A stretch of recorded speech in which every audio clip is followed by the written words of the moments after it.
i-update lang natin mga kanter yung mga alaga nating labuyo, no?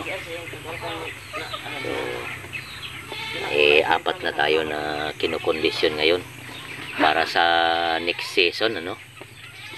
So, ayan pala yung apat mga kanter na kinokondisyon pa natin. Pang next season yan mga kanter. At yan din yung dalawang inahin natin. At dalawang tandang na labuyo.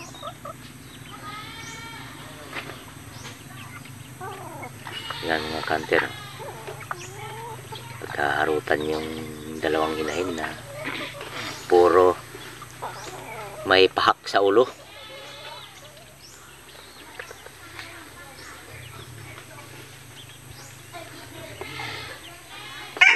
Sila ay naglulugon pa at itong isa ay wala pang buntot, ano?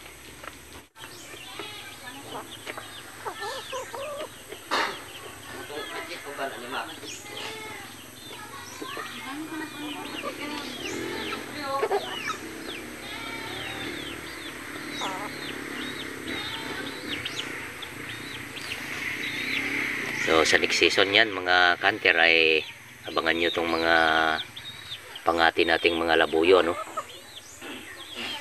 At maliban sa dati nating pangati na si Ustad, yan si Ustad,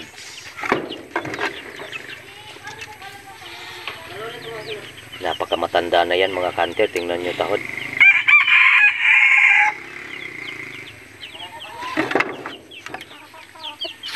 At andito rin yung isa nating pangati na si Pakang, na may isa rin ginahin na bantam. Yan. So malapit na mga itlog yan.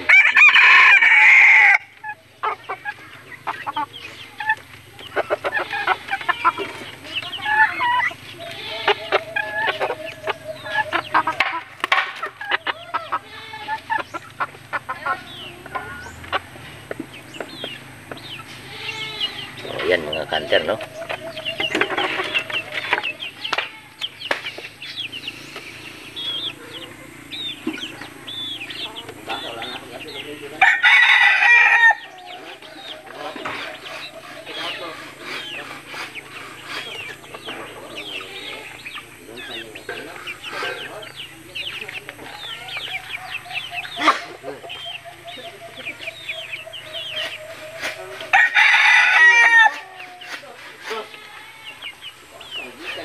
So next season marami na tayong pangating manok. May mga pangati na tayo na pitong pangati ang magagawa natin. So ayan. Ayan mga kanter, no? Na-update na natin itong mga alaga nating mga manok labuyo, no? So ayan mga kanter, sana tuloy pa rin ang pagsuportahan nyo sa ating munting channel mga kanter, ano? So ayan, sana huwag nyo pa rin kalimutang mag-like, subscribe, pakihit na rin ang notification bell natin para updated kayo sa mga video na upload natin mga kanter, ano? So ayan, hanggang dito na muna, hanggang sa muli.